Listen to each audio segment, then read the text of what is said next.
क्यों चाहिए हमको DFS, right? So DFS stands for distributed file system. अगर आप DFS की बात करें, so it stands for distributed file system, right? So it is a file system or a file server which is scattered, distributed, ठीक है? अभी scattered है, distributed है, मतलब क्या? ठीक है? So for example, let's say हम एक एग्जांपल लेते हैं। हमारे पास कुछ 10 फाइल सर्वर है। एक एग्जांपल ले रहे हैं, हमारे पास 10 फाइल सर्वर है, या 4 फाइल सर्वर है, या 20 फाइल सर्वर है, या 150 फाइल सर्वर है, ठीक है? सो लेट्स, ये मेरा एक फाइल सर्वर 1 है, फाइल सर्वर 2 है, फाइल सर्वर 3 है, फाइल सर्वर 4 है, 5 है, 6 है, 7 है, ठीक है? हमारे पास 10 फाइल सर्वर है। अब ये फाइल सर्वर है तो इन पे शेयर्ड फ़ोल्डर्स रहेंगे हमारे, ठीक है? फॉर एग्ज़ाम्पल, ये मेरा फाइल सर्वर 01 है, ये मेरा फाइल सर्वर 02 है, फाइल सर्वर 03 है, फाइल सर्वर 04 है, फाइल सर्वर 05, ठीक है? अभी यहाँ पे ये जो मैंने नाम दिए हैं, ये तो हमारे अंडरस्टैंडिंग के लिए दिए हैं, लेकिन प्रोडक्शन में क्या होगा? हमारे फाइल सर्वर का नाम कैसा होगा? FS, SRV, ठीक है? फिर लोकेशन का नाम होगा, जैसे ADI फॉर अहमदाबाद, ठीक है? सो सर्वर का number, let's say this is 07, ये इस तरह के नाम हो सकते हैं हमारे सर्वर्स के। तो अगर इतने सारे सर्वर्स के नाम रखने हो याद, ठीक है, चलो यूज़र से याद रखेंगे, हम यूज़र्स को काम दे देते हैं। हमारे पास 20,000 यूज़र्स हैं या 2,000 यूज़र्स हैं, ठीक है? सो अभी इन सारे फाइल सर्वर्स पे हमारे पास कुछ शेयर्ड फ़ोल्डर्स होंगे, ठीक है? फॉर एग्ज़ाम्पल मेरे पास फाइल सर्वर 1 पे एक शेयर्ड फ़ोल्डर है HR नाम का, दूसरा एक शे सॉरी, द रॉन्ग, इसको एक HR नाम का शेयर फ़ोल्डर है हमारे पास इधर, एक सेल्स नाम का है, एक मार्केटिंग नाम का, 3 शेयर फ़ोल्डर यहाँ पे हमारे पास। फाइल सर्वर 2 पे हमारे पास दूसरे 3 शेयर्ड फ़ोल्डर है, IT, IT help desk, IT support, IT operations, IT service delivery, ठीक है? 5 फ़ोल्डर है हमारे पास सर्वर 2 पे। सर्वर 3 पे हमारे पास है एडमिन का, परचेज़ का, फाइनेंस का शेयर फ़ोल्डर है, फिर ऑपरेशंस का है, 4 शेयर फ़ोल्डर है हमारे पास फाइल सर्वर 03 पे। फाइल सर्वर 04 पे हमारे पास 4 फ़ोल्डर है, for example IT apps, database team, app team, application team, development team and testing team. 5 share folders हमारे। फाइल सर्वर 5 पे हमारे पास 4 शेयर फ़ोल्डर है, for example production, quality testing, QC, QC check, QC validation, फिर packaging, dispatch. File server 6 पे हमारे पास है HR reports, recruitment, payroll, employee database and employee hiring. File server 7 पे हमारे पास दूसरे 5 शेयर्ड फ़ोल्डर्स हैं, for example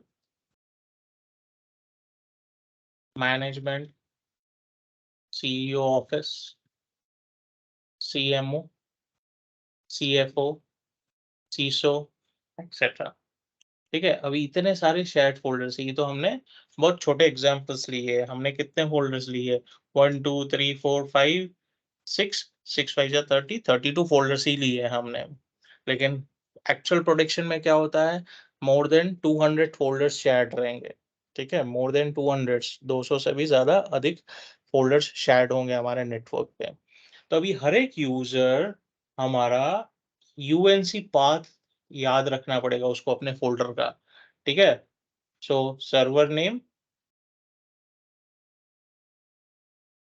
followed by folder name. अभी मेरा एक यूज़र है फॉर एग्ज़ाम्पल, जो मैनेजर है ऑपरेशंस टीम का भी, ठीक है? वो मैनेजर है ऑपरेशंस टीम का भी और वो मैनेजर है हमारे एचआर टीम का भी। मेरा एक यूज़र है, जो मैनेजर है ऑपरेशंस टीम का भी और एचआर टीम का भी, यानी उसको इन सारे एचआर फ़ोल्डर्स पे परमिशन है, इस एचआर फ़ोल्डर पे परमिशन है, इस ऑपरेशंस के फ़ोल्डर पे परमिशन है और इन सारे फ़ोल्डर्स पे परमिशन है, यानी उसको 4 सर्वर एक्सेस करने हैं ये सारे फ़ोल्डर्स एक्सेस करने के लिए। उसको 4 सर्वर्स एक्सेस करने पड़ेंगे ये सारे one by one folder access करने के लिए। So it is a cumbersome task. It is a cumbersome task. So हम इसको ईज़ी कैसे कर सकते हैं? ठीक है, ये तो मैंने एक एग्ज़ाम्पल लिया है, हमारे फ्लोर पे तो बहुत सारे यूज़र्स होंगे, किसको कौन से फ़ोल्डर का एक्सेस है, किसको कौन से फ़ोल्डर का एक्सेस है, आईटी वाला थोड़ी याद रखेगा, ठीक है? अगर 2000 यूज़र्स है और 150 फ़ोल्डर्स है, तो कौन से यूज़र को किस फ़ोल्डर पे एक्सेस है, हम रियल टाइम में जाके देखेंगे तभी हमको पता चलेगा, हम याद नहीं रख सकते। अच्छा, ठीक है, ये 2000 यूज़र्स को अगर हमने मल्टीपल सर्वर्स का पाथ दे दिया, ठीक है? तो उसको अलग-अलग सर्वर पे जाके अलग-अलग फ़ोल्डर एक्सेस करना है। अगेन उसको मल्टीपल सर्वर्स याद रखने पड़ेंगे या आईपी एड्रेसेस याद रखनी पड़ेंगी सर्वर्स के लिए। सो इसके लिए हमारे पास एक सॉल्यूशन है जिसे हम बोलते हैं डीएफएस, डिस्ट्रीब्यूटेड फाइल सिस्टम। सो ये मेरा डिस्ट्रीब्यूटेड फाइल सिस्टम है। डिफरेंट-डिफरेंट लोकेशंस पे फाइल सर्वर्स है। लोकेशंस भी चेंज हो सकते हैं। फॉर एग्ज़ाम्पल मेरा फाइल सर्वर 1 पड़ा है अहमदाबाद में, फाइल सर्वर 7 पड़ा है अहमदाबाद में, ये मुंबई में पड़ा है, ये कलकत्ता में पड़ा है, ये जापान में पड़ा है, ये ऑस्ट्रेलिया में पड़ा है, ये बैंगलोर में पड़ा है। सो अलग-अलग लोकेशन पे भी हो सकते हैं, ठीक है? सो अभी हमको यूज़र्स को तो कैसे एक्सेस करवाना है, तो हम यूज़र को क्या बोलेंगे, "भई तू लोड नहीं ले।" हम देखो सॉल्यूशन देते हैं। हम क्या सॉल्यूशन देंगे? उसको बोलेंगे भई तुझे हम एक पाथ देते हैं, ठीक है?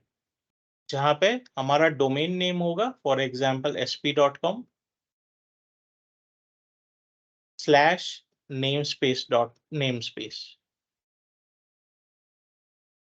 जिसे हम डीएफएस नेमस्पेस बोलते हैं। यानी हम ये पाथ क्रिएट करेंगे, ठीक है? ये नेमस्पेस हम डिफाइन करेंगे डीएफएस में और डोमेन नेम तो हमारा जो डोमेन है वो एक्चुअल रहेगा, हमको डिफाइन करने की ज़रूरत नहीं है, वो ऑटोमैटिकली हमारा डोमेन ले लेगा और हमको सिर्फ़ नेमस्पेस देना है। यानी यूज़र को सिर्फ़ हम यही पाथ देंगे। यूज़र को अलग-अलग सर्वर पे अलग-अलग फ़ोल्डर एक्सेस करने के लिए नहीं जाना है। उसको फ़ोल्डर तो अलग-अलग एक्सेस करने पड़ेंगे उसके डेटा के स्कैटरिंग के हिसाब से। लेकिन उसको अलग-अलग सर्वर पे जाके फ़ोल्डर्स एक्सेस करने की ज़रूरत नहीं है, मल्टीपल पाथ उसको एक्सेस करने की ज़रूरत नहीं है। हम उसको बोलेंगे भई तुझे सिर्फ़ यही पाथ याद रखना है, ठीक है? इतना काम मैं तुझे ईज़ी करके दे देता हूँ। ठीक है, हम क्या करेंगे, एक डीएफएस सर्वर एक सर्वर लेंगे, उस पे डीएफएस सर्विसेज़ डालेंगे और उसपे एक नेमस्पेस बनाएँगे। ये हम नेमस्पेस ये कुछ भी हो सकता है, इट कैन बी एनीथिंग। मैं बोलता हूँ I am king, I am Iron man, I am Spiderman कुछ भी नाम दे सकते हैं, ठीक है? So it can be any name. Namespace की जगह पे हम कुछ भी नेम दे सकते हैं हमारे नेमस्पेस को। अब हम क्या करेंगे, ये जो भी सारे फ़ोल्डर्स है मल्टीपल सर्वर्स पे, उनको डिफाइन करवा देंगे डीएफएस में।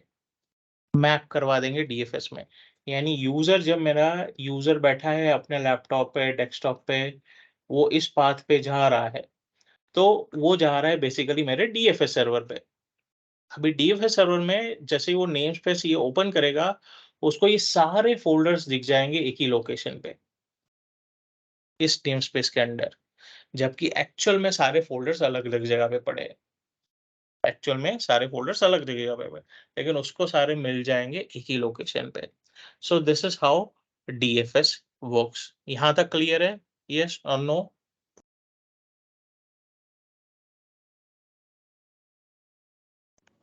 यस क्लियर है। ओके, सो आगे बढ़ते हैं। अभी ये ठीक है। अभी समझो मेरा डीएफएस सर्वर यहाँ पे है, ठीक है, क्रैश हो गया तो हम क्या करेंगे? ठीक है, अगर मेरा डीएफएस सर्वर क्रैश हो गया तो क्या करेंगे हम? तो हम क्या कर सकते हैं, एक और डीएफएस सर्वर बना सकते हैं।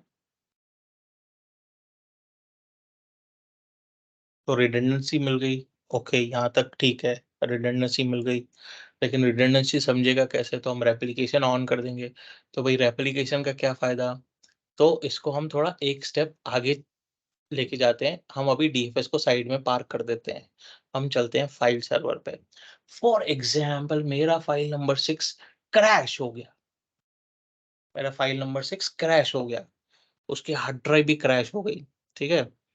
कुछ वायरस आया या मदरबोर्ड पे कुछ स्पार्कल हुआ, मदरबोर्ड भी जल गया, हार्ड ड्राइव भी जल गई। ठीक है? कहाँ से लाएँगे हम डेटा? गूगल पे जाके डाउनलोड कर लेंगे ना हम डेटा? मिल जाएगा ना? कि नहीं मिलेगा? हुँ? बैकअप सर्वर रहेगा ना? अच्छा चलो, बैकअप है हमारे पास।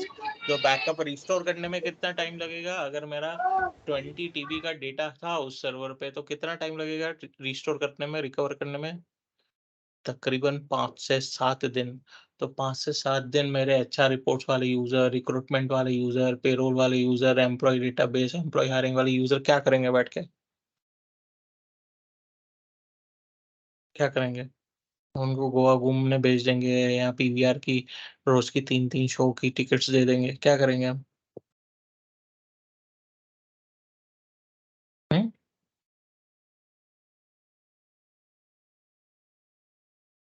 तो हम क्या करेंगे, और एक सर्वर साइड में रेडी रखेंगे और यहाँ पे सेम नाम का दूसरा एक फ़ोल्डर बना लेंगे फॉलोड बाय 2। ठीक है? ये फ़ोल्डर खाली रहेगा, हम अभी डेटा स्टोर नहीं करेंगे, डेटा ऑटोमैटिकली स्टोर हो जाएगा। और इस फ़ोल्डर का पाथ हम जो हमने डी ये जैसे ये फ़ोल्डर हमने यहाँ पे डिफ़ाइन किया है डीएफएस में, तो हम ये वाला फ़ोल्डर भी पाथ यहाँ पे डीएफएस में डिफ़ाइन कर देंगे, उसी फ़ोल्डर के पैरामीटर के अंदर। ताकि क्या होगा, मेरा 2 डीएफएस सर्वर बन जाएगा, यानी मेरा जो ये डीएफएस में डेटा स्टोर हो रहा है, वो 2 जगह पे स्टोर होगा। वो 2 जगह पे स्टोर होगा। वो ऑटोमैटिकली डीएफएस रेप्लिकेशन एक्टिवेट कर लेगा।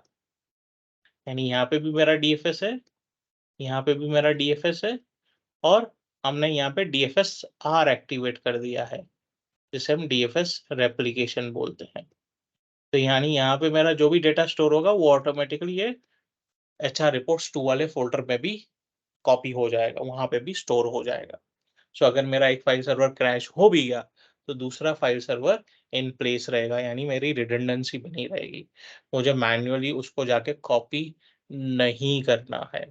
मुझे उसका बैकअप तो लेना ही है, this is not the solution for backup. Backup अपनी जगह है।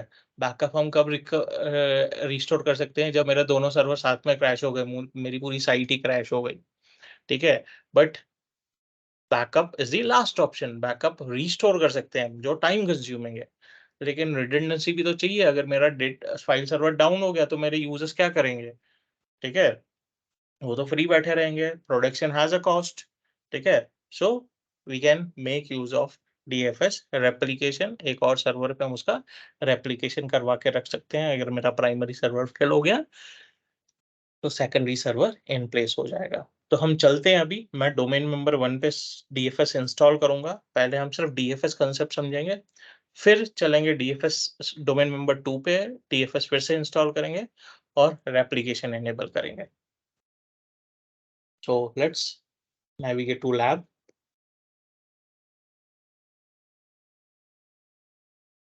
तो मेरे डोमेन कंट्रोलर पे मुझे कोई काम नहीं है, मैं चलता हूँ डोमेन नंबर 1 पे, ये मेरा डोमेन नंबर 1 है।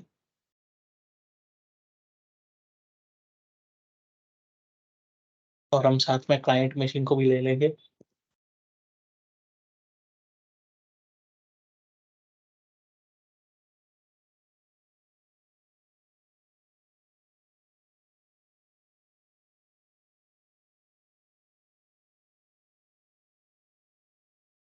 ये मेरा डोमेन नंबर 1 मशीन है।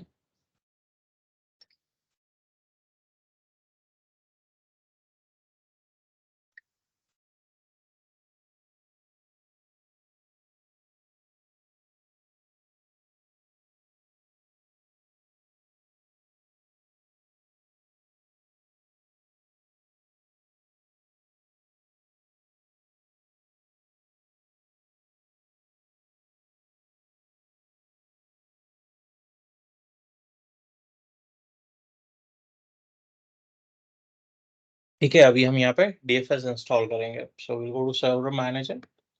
सो डीएफएस इंस्टॉल करने से पहले हम एक शेयर फोल्डर बना लेते हैं यहाँ पे। ठीक है, शेयर्स में जाएंगे। कहाँ है शेयर? मेरा है क्यों यहाँ पे शेयर नहीं है? कहाँ चला गया? हम्म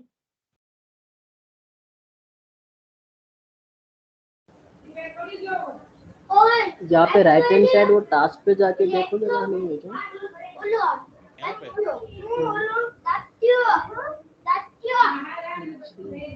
ठीक है, अभी डोमेन मेंबर मशीन पे हमारा फाइल सर्वर रोल इंस्टॉल नहीं होता है। वो सिर्फ डोमेन कंट्रोलर पे इंस्टॉल होता है जब हम एक्टिव डायरेक्टरी इंस्टॉल करते हैं। कोई भी डोमेन मेंबर मशीन पे हमको manually file server role install करना पड़ेगा, हमको इंस्टॉल करना पड़ेगा। ठीक है, सो यहाँ चलेंगे add roles and features, next role based और feature based installation, next server select कर लिया हमने, next. So file and storage services के अंदर, फाइल एंड SCSI सर्विसेज के अंदर, sorry I will restart it. File and storage expand करेंगे, file and SCSI expand करेंगे। यहाँ पर हमारे साथ फाइल सर्वर, ठीक है, और यहाँ पे हमारे पास है डीएफएस नेम स्पेस और डीएफएस रेप्लिकेशन।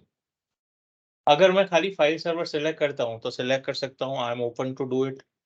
और अगर मैं डीएफएस नेम स्पेस सिलेक्ट करता हूँ, मैं ये सिलेक्ट करूंगा तो ऑटोमेटिकली मेरा फाइल सर्वर सिलेक्ट हो जाएगा। हम ट्राई करते हैं। सो मैं डीएफएस नेम स्पेस सिलेक्ट करता हूँ। सो बोल रहा है भाई फाइल सर्वर आपको इंस्टॉल करना पड़ेगा, राइट? फाइल सर्वर आपको इंस्टॉल करना पड़ेगा। जैसे ही मैं ऐड फीचर्स करूंगा, फाइल सर्वर उसने ऑटोमेटिकली उठा लिया है। ठीक है, तो यहाँ पे मैं क्या कर रहा हूँ, डीएफएस नेम स्पेस भी इंस्टॉल कर दे रहा हूँ और डीएफएस रेप्लिकेशन भी मैं इंस्टॉल कर दे रहा हूँ यहाँ पे। ठीक है, ताकि हमको फिर से आके इंस्टॉल करने की जरूरत नहीं पड़े। मैं 3 मतलब दो रोल इंस्टॉल कर रहा हूँ, एक फाइल सर्वर का और एक डीएफएस का। डीएफएस के दोनों ऑप्शन, दोनों फीचर्स उठा रहा हूँ, नेम स्पेस का भी और रेप्लिकेशन का भी। We will move next, next, install. दोनों रोल्स इंडिपेंडेंट है, लेकिन डीएफएस फाइल सर्वर के साथ ही काम कर सकता है, लेकिन हम डीएफएस के बिना भी फाइल सर्वर का उपयोग कर सकते हैं। सो पहले हम क्या करेंगे, एक शेयर फोल्डर बनाएंगे हमारे फाइल सर्वर पे, उसे क्लाइंट मशीन से एक्सेस करवाएंगे, फिर चल के हम डीएफएस कॉन्फ़िगर करेंगे।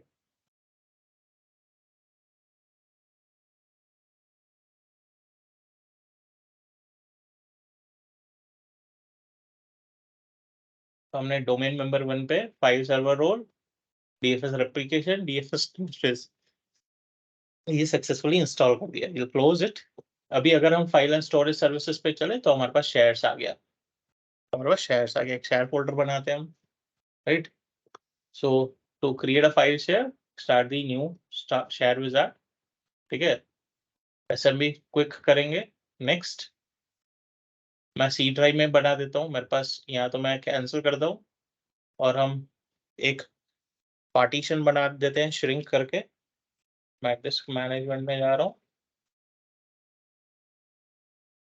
मैं इसको श्रिंक कर देता हूँ 2 GB से या 3 GB से। ठीक है, 2048 से श्रिंक कर दिया,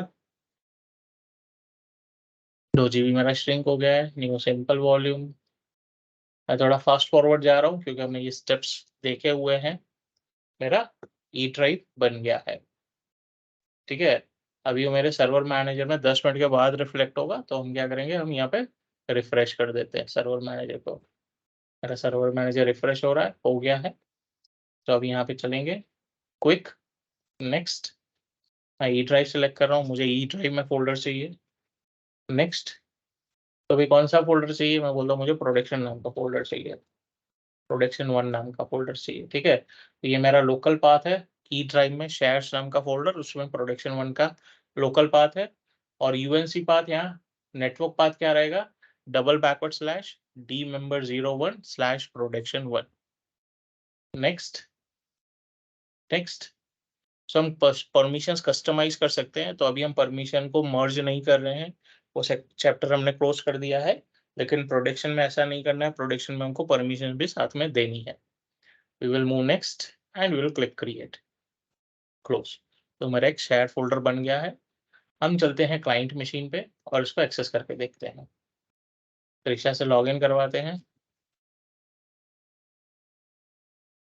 ठीक है। उसको बोलते हैं भाई तू शेयर फोल्डर एक्सेस कर, तो जाती है वो रन में /d/member01 एंड प्रोडक्शन 1, ठीक है। Folder is accessible, folder is accessible. हम कुछ डेटा बना देते हैं, हमको काम आएगा आगे चल के एप्लीकेशन में।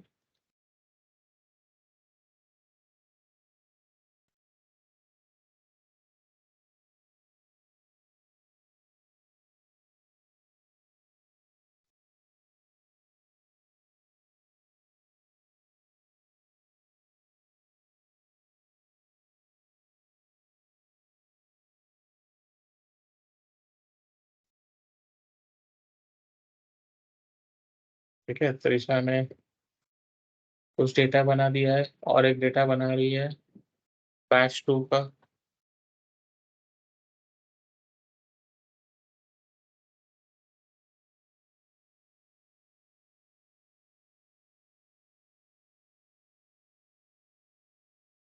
फिट कुछ डेटा उसने बना दिया है। अभी हम चलते हैं टीम मेंबर 1 पे, हम चल के डीएफएस कॉन्फ़िगर करते हैं, ठीक है। हम चलेंगे टूल्स में,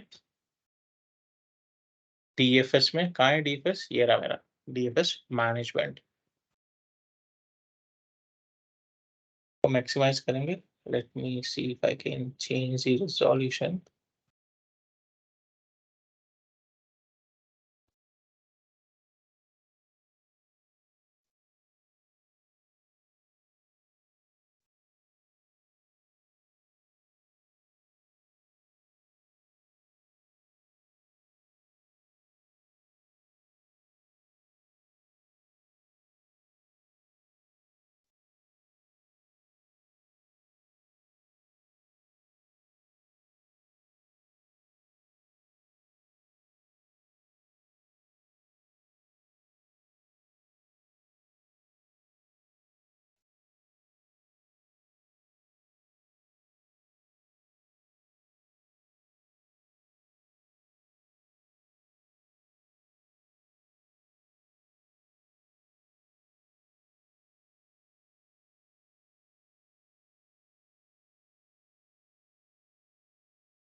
ठीक है, इसका रिजोल्यूशन चेंज नहीं हो रहा है। So we will go to DFS. So यहाँ पे हमारे पास नेम स्पेसेस है। तो अभी यहाँ पे कोई नेम स्पेस नहीं है, लेकिन right hand side task sorry actions pane में हमको दिखा रहा है न्यू नेम स्पेस क्रिएट करने के लिए या add name space to display करने के लिए। अगर मेरे कोई दूसरे डीएफएस सर्वर पर नेम स्पेस बना हुआ है तो मैं उसको यहाँ पे ऐड भी कर सकता हूँ या मैं न्यू भी क्रिएट कर सकता हूँ। सो हम न्यू क्रिएट करेंगे, मैं यहाँ पे भी राइट क्लिक कर सकता हूँ, ठीक है। लेकिन यहाँ पे न्यू क्रिएट नहीं होगा, तो यहाँ पे हम क्रिएट कर सकते हैं right click and new namespace. So मैं बोलता हूँ कौन से सर्वर पे भाई डीएफएस तो मेरा इस पे है, उसका नेम देना है d/member01, ठीक है। It is validated. नेक्स्ट। तो नेम स्पेस का नेम देना है हमको, तो मैं नेम स्पेस का नेम दे रहा हूँ fs ns, ns stands for namespace, sp pglr, ठीक है, बैंगलोर। BGLR बैंगलोर, SP मेरा डोमेन है, NS मेरा नेम स्पेस है, FS मेरा फाइल सर्वर है। फाइल सर्वर का ही नेम स्पेस है, मैंने ये नाम दिया है। अभी परमिशंस की बात करें तो यहाँ पे हम इस डायरेक्टरी को परमिशन भी दे सकते हैं। तो मैं यहाँ पे फिलहाल दे देता हूँ all users have read write permissions. तो डेटा नहीं, वी विल गिव ऑल, ठीक है, कस्टमाइज भी कर सकते हैं, all users have read write permission कर देंगे हम। नेक्स्ट करेंगे तो भाई यहाँ ये मेरा कहाँ नेम स्पेस बना रहा है, ठीक है। तो मैं इसको एक्सेस तो ऐसे कर सकता हूँ, ठीक है, अगर मुझे स्टैंड अलोन नेम स्पेस चाहिए। अगर मैं stand alone name space select करूंगा तो ये मेरे डोमेन के साथ इंटीग्रेट नहीं होगा, यानी मुझे सर्वर का नेम ही डालना पड़ेगा, which is not the right option, right. मुझे कैसा नेम स्पेस चाहिए जो मेरे डोमेन नेम के साथ फॉलो हो, right. So this is the domain based namespace. हम by default domain based namespace का ऑप्शन सिलेक्टेड है। हम चलेंगे आगे नेक्स्ट। सो ये बोल रहा है आपका नेम स्पेस क्रिएट होगा इस लोकेशन पे, सी ड्राइव के अंदर, DFS रूट्स के अंदर मेरा ये इस नाम का नेम स्पेस क्रिएट होगा। Will click create, it is created successfully. तो हम चलते हैं सी ड्राइव के अंदर, DFS रूट्स, एंड यहाँ पे मेरा नेम स्पेस बन गया है, लेकिन अभी कोई फोल्डर नहीं दिखा रहा है क्योंकि हमने कोई फोल्डर मैप ही नहीं किया है। ठीक है, चलते हैं हम नेम स्पेस पे। तो यहाँ पे राइट हैंड साइड बोल रहा है न्यू फोल्डर बनाओ, ठीक है, हम बोलते हैं न्यू फोल्डर बना भाई। तो फोल्डर का नाम क्या देना है, तो मैं बोलता हूँ तू फोल्डर का नाम दे दे प्रोडक्शन, ठीक है। यानी यूजर एक्सेस कैसे करेगा, डोमेन नेम स्लैश FSNSSPBGLR/प्रोडक्शन, इस नाम से एक्सेस करेगा। लेकिन टारगेट क्या होना चाहिए, तो टारगेट भी मुझे चाहिए मेरा प्रोडक्शन 1 नाम का फोल्डर, ठीक है, फोल्डर टारगेट मांग रहा है। तो हम यहाँ पे ऐड करेंगे। तो अभी यहाँ पे हमको सिर्फ यूएनसी पाथ देना है, शेयर्ड पाथ देना है, लोकल पाथ नहीं देना है।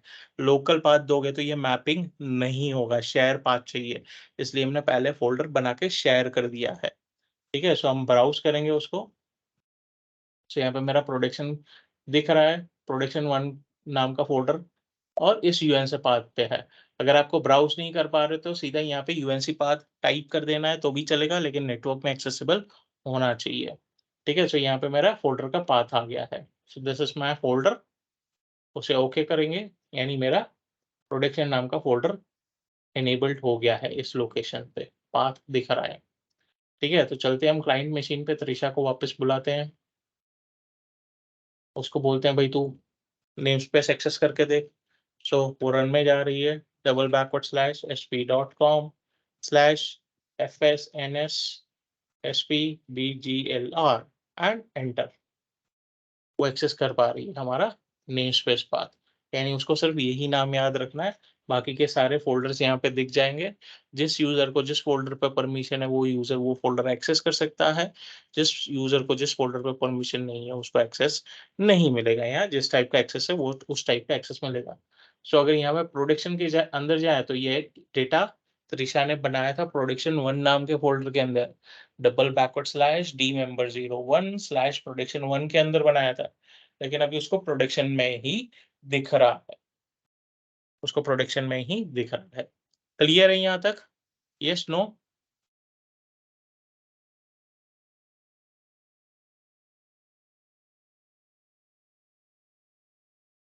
ओके, सो अभी हम प्रोडक्शन के अलावा और एक फोल्डर बनाएंगे। तो विल गो टू अभी मैंने क्या किया है, मैंने तो एक ही फोल्डर शेयर किया था, अभी हम यहीं से फोल्डर बनाएंगे और उसको यहीं से शेयर करेंगे, देखते हैं क्या होता है। ठीक है, तो यहाँ पे चलते हैं हमारे नेम स्पेस पे, न्यू फोल्डर पे जाते हैं। ये फोल्डर चाहिए मुझे सेल्स, मुझे चाहिए सेल्स का फोल्डर। ऐड करूंगा मैं फोल्डर, टारगेट टारगेट तो है नहीं मेरे पास, ब्राउज करता हूँ मैं, तो भाई है तो नहीं, तो मैं बोलता हूँ न्यू शेयर्ड फोल्डर बना दो। ठीक है, तो शेयर नेम पूछ रहा है, मैं बोलूंगा शेयर नेम है तेरा भाई सेल्स 1, सेल्स 1 का शेयर फोल्डर है, रीड राइट एक्सेस दे दो उसको, और लोकल पाथ दे दो। पाथ में बोलूंगा भाई ई ड्राइव में डाल दो उसको, शेयर्स के अंदर। तो ई ड्राइव शेयर्स के अंदर मेरा फोल्डर बनेगा सेल्स 1। ठीक है, यहाँ पे सेल्स 1 का मेरा लोकल फोल्डर बन जाएगा, ठीक है, एंड ओके। सो ये मेरा पाथ है, यूएनसी पाथ, जो सेल्स के फोल्डर को मैप हो जाएगा, एंड मैंने ओके कर दिया। सो यहाँ पे अगर हम अंदर जाएं तो डी मेंबर 01 स्लैश सेल्स 1 का फोल्डर दिख रहा है हमको, स्लैश 1 का फोल्डर हमको दिख रहा है। सो अभी हम क्या करेंगे, अभी हम पहले चलते हैं लोकल पाथ पे, देखते हैं फोल्डर बनाया कि नहीं। This path, C drive, sorry E drive, shares, यहाँ पे नहीं बना है। क्यों नहीं बना है? क्योंकि भाई मैंने इसका पाथ दे दिया था शेयर्स का, तो शेयर्स तो ऑलरेडी शेयर था, ठीक है। तो मैं इसको क्या करता हूँ, डिलीट कर देता हूँ, और हम फिर से चलते हैं, फिर से बनाते हैं न्यू फोल्डर। सेल्स मेरे हिसाब से ये नाम नहीं उठाएगा, यहाँ हम ऑपरेशंस उठाते हैं, ऑपरेशंस का फोल्डर ऐड, मैं बोलता हूँ मुझे चाहिए ऑपरेशंस का फोल्डर, ऑपरेशंस 1, यहाँ पे चाहिए ई ड्राइव में शेयर्स के अंदर ऑपरेशंस 1 नाम का फोल्डर चाहिए, इस फोल्डर पे बनना चाहिए।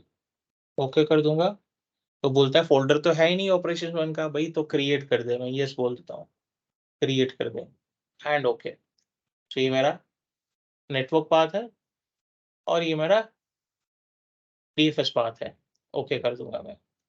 अभी अगर हम चले ई ड्राइव में शेयर्स में, तो मेरा प्रोडक्ट सॉरी ऑपरेशंस 1 नाम का फोल्डर आ गया है, ऑपरेशंस 1 नाम का फोल्डर आ गया, ठीक है। सो अगर हम अभी त्रिशा को बोलेंगे भाई तू क्लाइंट मशीन पे जा, सो वो ऑपरेशंस के फोल्डर को देख पा रही है।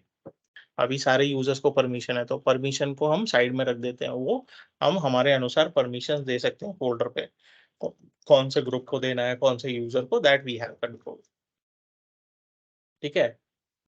अब ये हमारा डीएफएस का कंसेप्ट कंप्लीट हो गया। अभी आते हैं डीएफएस रेप्लिकेशन पे।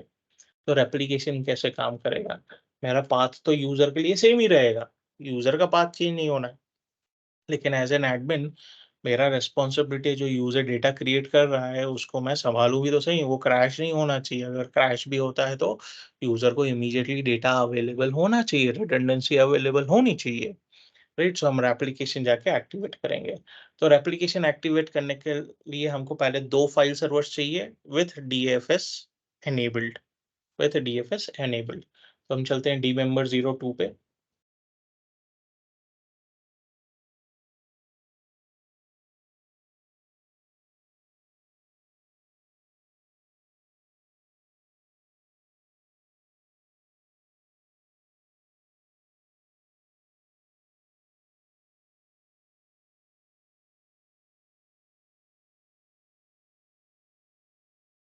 ये लॉगिन हम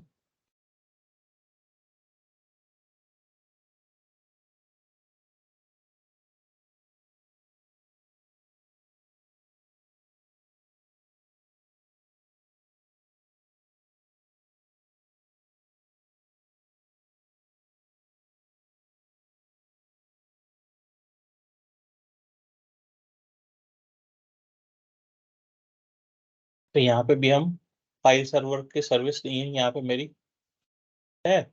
क्यों है यहाँ पे? क्योंकि इस मशीन पे मेरा एडी इंस्टॉल था, हमने एडी अनइंस्टॉल कर दिया, फिर इसको रीनेम भी कर दिया, इसलिए यहाँ पे फाइल सर्वर की सर्विसेज ऑलरेडी इंस्टॉल्ड है। कोई इशू नहीं है, हमको तो चाहिए ही फाइल सर्वर की services.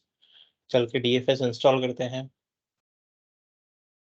File and storage services, file and SCSI services, file server मेरा ऑलरेडी इंस्टॉल्ड है। डीएफएस नेमस्पेस पे चलते हैं, ऐड फीचर्स, डीएफएस रेप्लिकेशन पे चलते हैं, नेक्स्ट, नेक्स्ट एंड इंस्टॉल। बाकी यहाँ पे हमको कुछ नहीं करना है। दोनों सर्वर पे सेम कॉन्फ़िगरेशन रहेगा। हाँ, मतलब डीएफएस ही इंस्टॉल करना है, बाकी तो कुछ नहीं है। बाकी तो आपका रैम सीपीयू कुछ भी डिफरेंट हो सकता है। नहीं, बस ये सेटिंग के लिए बोल रहा हूँ, मतलब दोनों में हाँ, डीएफएस इंस्टॉल होना ज़रूरी है। हाँ, रोल चाहिए डीएफएस का दोनों सर्वर पे।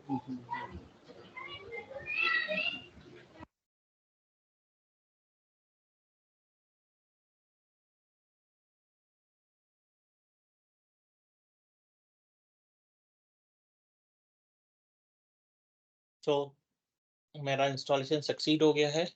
हमको यहाँ पे जाके 2 शेयर फ़ोल्डर बना देने हैं शेयर्स में जाके। तो मैं एक बनाता हूँ शेयर फ़ोल्डर्स प्रोडक्शन 2 नाम का, ठीक है? यहाँ पे मैं सी ड्राइव में बना देता हूँ, ठीक है? पाथ भी मेरा डिफरेंट है। मैं बोलता हूँ ये प्रोडक्शन 2 नाम का फ़ोल्डर है। ये मेरा यूएनसी पाथ है और ये मेरा लोकल पाथ है।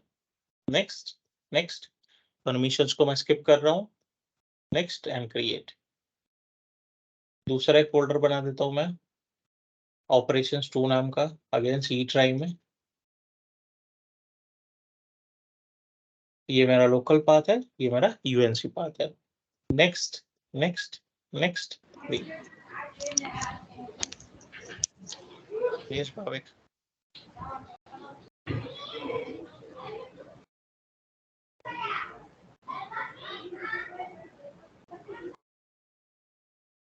ओके, सो यहाँ पे हमने प्रोडक्शन 2 एंड ऑपरेशंस 2 नाम का फ़ोल्डर बना दिया है। अभी चलते हम डीएफएस में, डोमेन मेंबर 1 पे। ये मेरा डोमेन मेंबर 1 है, ठीक है? ऑपरेशंस में जाएँगे, तो यहाँ पे मैं दूसरा एक फ़ोल्डर टारगेट ऐड कर दूँगा। मेरा एक फ़ोल्डर टारगेट एडेड है, टीम मेंबर 0 एंड ऑपरेशंस 1। मैं अभी दूसरा एक टारगेट ऐड कर दूँगा, तो ऐड फ़ोल्डर टारगेट पे क्लिक करना है right hand side actions pan में, और यहाँ पे हमको फ़ोल्डर टारगेट बताना है, तो हम ब्राउज़ भी कर सकते हैं।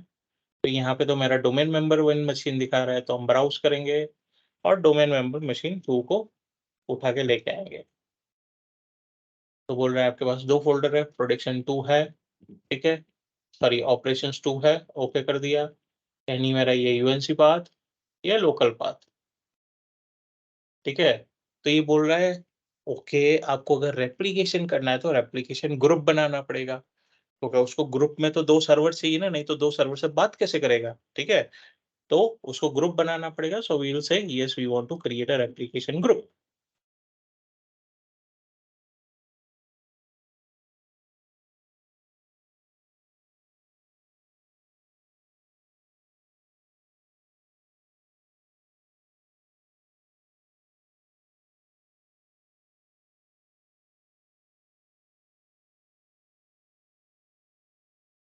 तो बोल रहा है भाई रेप्लिकेटेड फ़ोल्डर नेम क्या है? ऑपरेशंस है।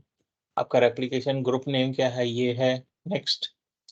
सो 2 रेप्लिकेशन मेंबर्स एडेड है, ऑपरेशन 1 एंड ऑपरेशन 2, ठीक है? तो प्राइमरी सर्वर कौन-सा रहेगा इस फ़ोल्डर के लिए? तो हम बोलेंगे भई प्राइमरी तो बना दे डोमेन मेंबर 1 को या डोमेन मेंबर 2 को। हम कुछ भी सिलेक्ट कर सकते हैं, जिसका कॉन्फ़िगरेशन अच्छा हो उसको प्राइमरी बना देने का।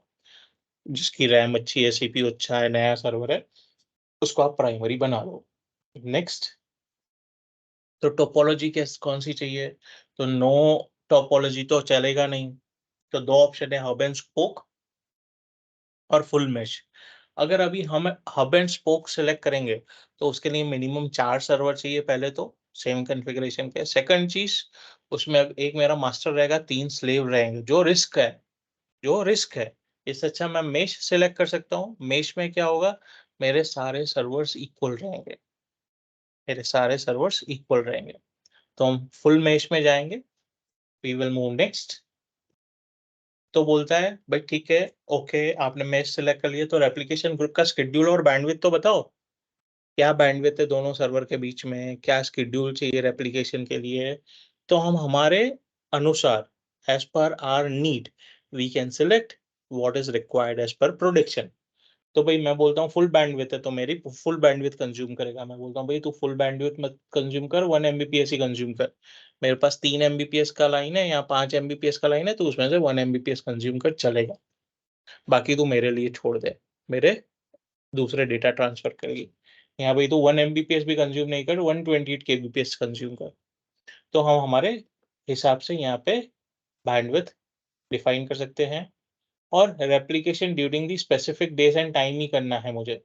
ठीक है? तो मैं शेड्यूल भी डिफाइन कर सकता हूँ। कब मुझे रेप्लिकेशन चाहिए और जिस टाइम पे मुझे रेप्लिकेशन चाहिए, ठीक है? अभी सब व्हाइट है, मैं डिटेल्स पे क्लिक करता हूँ, तो मैंने कुछ ऐड नहीं किया है, तो मैं सिलेक्ट करता हूँ भाई 8 से लेके मुझे मंडे को 8 से लेके फ्राइडे को रात को 10 बजे तक चाहिए मुझे। चाहिए 128 केबीपीएस पे, ठीक है? लेकिन भाई तू रात को 10 से 12 बजे तक तू कर 4 Mbps पे, तो वहाँ पे इस टाइम पे 128 kbps है, इस टाइम पे 4 Mbps है। मैं इसको एडिट भी कर सकता हूँ मेरे हिसाब से, किस दिन चाहिए मुझे, खाली ट्यूसडे चाहिए, ठीक है, खाली मंडे चाहिए, ठीक है, तो मैं अपने हिसाब से, और अगर मुझे कुछ भी एडिट करना है आई कैन मॉडिफाई इट। सो मैं कस्टमाइजेशन भी कर सकता हूँ मेरे हिसाब से, रेप्लिकेशन का बैंडविड्थ भी और शेड्यूल भी। सो अब अभी हम बाय डिफ़ॉल्ट जाने देते हैं। सो इमीडिएट होना चाहिए 24 a day, 7 days a week, और फुल बैंडविड्थ कंज़्यूम कर, क्योंकि मेरा वर्चुअल लैन है। नेक्स्ट, सो ये जो ऑप्शंस हमने सेलेक्ट किए हैं वो यहाँ पे रिव्यू बता रहा है। हम उसे बोलेंगे ठीक है, सारे ऑप्शंस ठीक है, वी विल क्लिक क्रिएट। तो ये मेरा रेप्लिकेशन ग्रुप क्रिएट कर रहा है।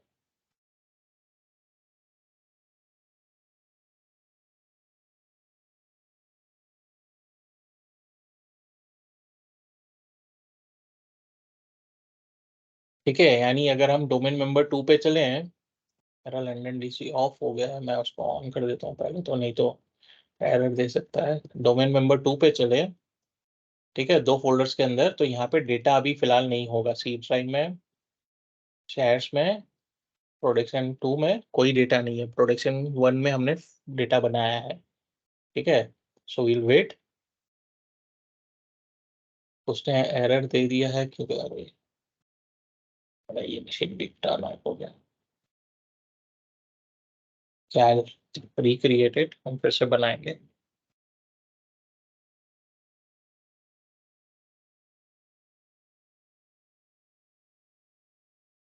तो पहले हम डीसी को ऑन होने देते हैं, फिर चल के सर्वर को ऑन करते हैं।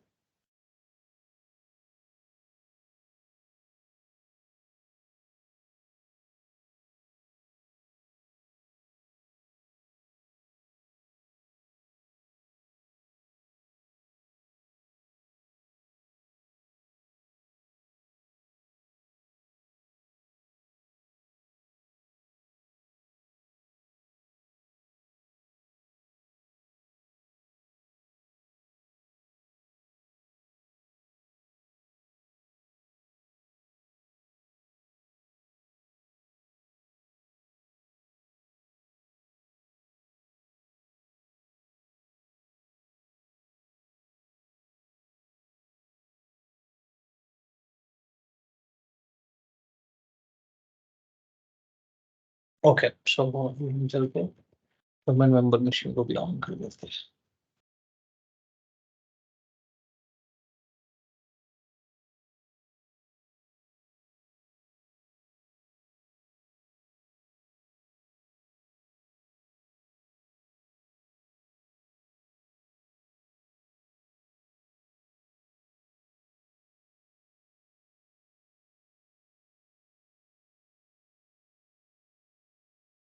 Okay, so let's log in.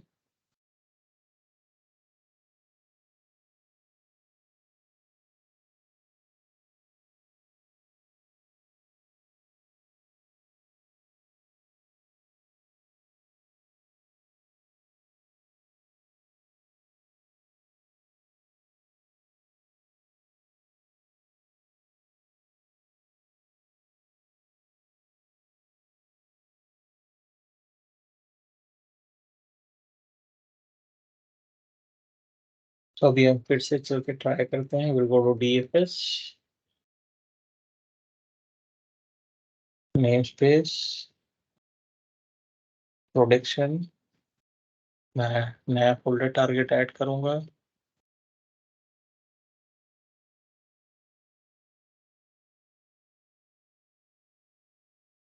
Production 2, okay, yes, create the group. भाई मैं थोड़ा फास्ट फॉरवर्ड लेके जाऊंगा, हमने सारे स्टेप्स देख लिए हैं।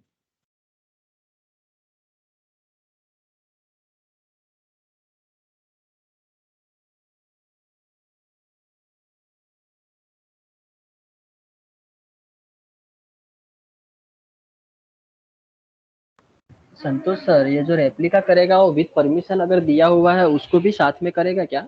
हाँ हाँ, परमिशंस तो रहेंगे ना, परमिशंस तो हमने ओके। इस वाले फोल्डर पे नहीं, प्रोडक्शन 1 वाले फोल्डर पे दिए है ना।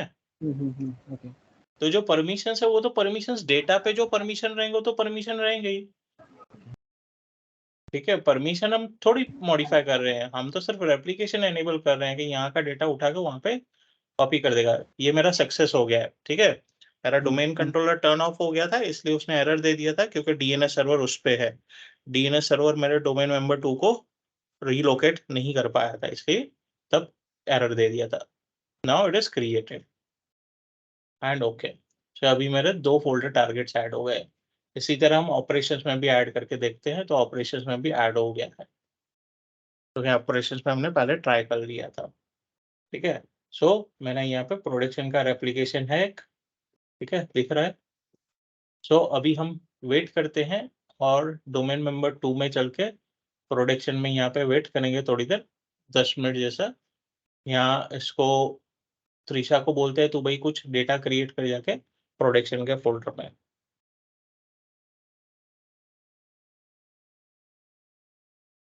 तो उसको बोलते हैं प्रोडक्शन, ठीक है। यहाँ पे बैच 3 बना दे।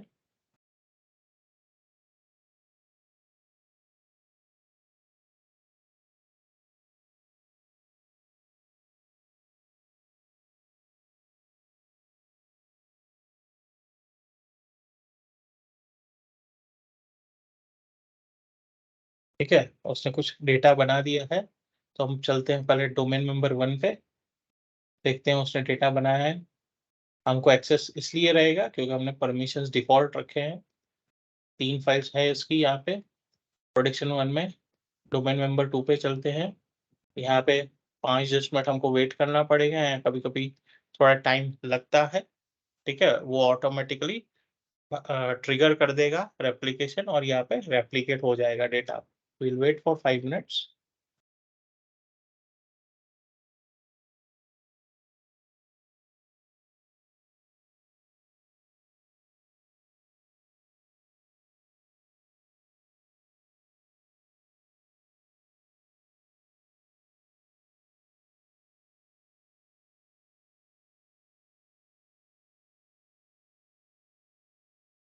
एक्सप्लोरर को रीलॉन्च कर देता हूँ।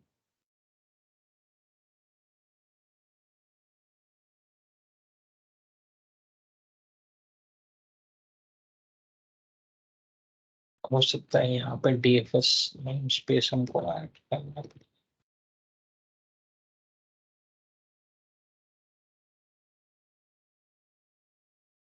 ठीक है, मैंने इस नेम स्पेस सिर्फ ऐड किया, क्रिएट नहीं किया है, ठीक है। तो ऑलरेडी इट इज क्रिएटेड। तो अभी मुझे रिपोर्ट देखनी है रेप्लिकेशन की, तो कैसे देखेंगे? सो हम इस रेप्लिकेशन ग्रुप पर राइट क्लिक करेंगे और क्रिएट डायग्नोस्टिक रिपोर्ट में जाएंगे। हेल्थ रिपोर्ट, प्रोपोगेशन टेस्ट या प्रोपोगेशन रिपोर्ट। सो हेल्थ रिपोर्ट में जाते हैं हम, नेक्स्ट नेक्स्ट, दोनों सर्वर्स एडेड है, नेक्स्ट नेक्स्ट एंड क्रिएट।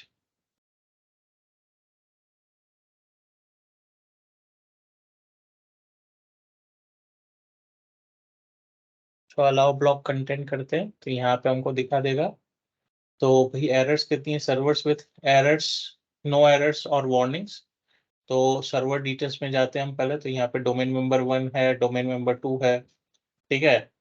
और अगर यहाँ पे हम जाते हैं, वार्निंग्स में कोई वार्निंग्स नहीं है, कोई एरर्स नहीं है, सर्वर्स अनअवेलेबल फॉर रिपोर्टिंग भी नहीं है, ठीक है। अगर हम यहाँ पे इंफॉर्मेशन में जाते हैं, तो भाई कौन से फोल्डर्स रेप्लिकेटेड है, ठीक है, दिखा रहा है कौन से फोल्डर्स रेप्लिकेटेड है, ठीक है। तो सी ड्राइव, ई ड्राइव दिखा रहा है हमको। और इसने अगर हम ध्यान से देखें तो मेरे यहाँ पे सी ड्राइव है, यहाँ पे ई ड्राइव है, लेकिन मेरा फोल्डर एक ही है, दोनों लोकेशन अलग अलग है, ठीक है। और यहाँ पे मेरा प्रोडक्शन का रेप्लिकेशन एनेबल्ड है, प्रोडक्शन का रेप्लिकेशन एनेबल्ड है। सो ये टाइम ले सकता है। यहाँ पे हम रिपोर्ट भी देख सकते हैं क्या हो रहा है। यहाँ पे देखो, ये अभी भी मेरा रेप्लिकेशन शायद नहीं हुआ है। सो विल वेट, हम चलते हैं फिर से रिफ्रेश। हो गया है रेप्लिकेट, प्रोडक्शन 2 दिखा रहा है, प्रोडक्शन 2 यहाँ पे हमको डेटा आ गया है। ये प्रोडक्शन 2 फोल्डर के अंदर है और ये मेरा प्रोडक्शन 1 फोल्डर के अंदर है। मेरा डेटा वहाँ पे रेप्लिकेट हो गया है। So this is how DFS namespace and DFS replication works. Clear है? Yes or no? Yes, yes. Yes, sir. Right? So आज के लिए इतना ही रखेंगे, बाकी हम कल कवर करेंगे फेल ओवर क्लस्टरिंग। ठीक है, आज मुझे मॉनिटरिंग कवर करना था, but I came back from office by 9 traffic की वजह से, एंड आई इमीडिएटली ज्वाइंड। नहीं तो मॉनिटरिंग